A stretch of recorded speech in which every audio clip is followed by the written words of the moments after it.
Welcome everyone, welcome to the channel, welcome to Lab Edition. In this video I have a Note 20 Ultra in front of me and I'm going to show you how to enable developer option in the Note 20 Ultra. So in order to do that, we can get into the settings.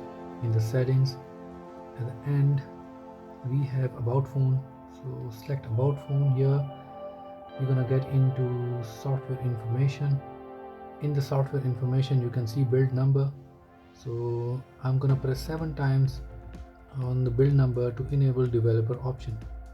1 2 3 4 5 6 7, and here developer mode has been enabled. So if you go back into the main settings, so here in this developer option you will find all these settings. So if you want to put the developer option off, so you can put this switch off, and if you go back, your developer option has been disappear from the menu, and that's how you enable and disable developer option in Samsung Galaxy Note 20 Ultra.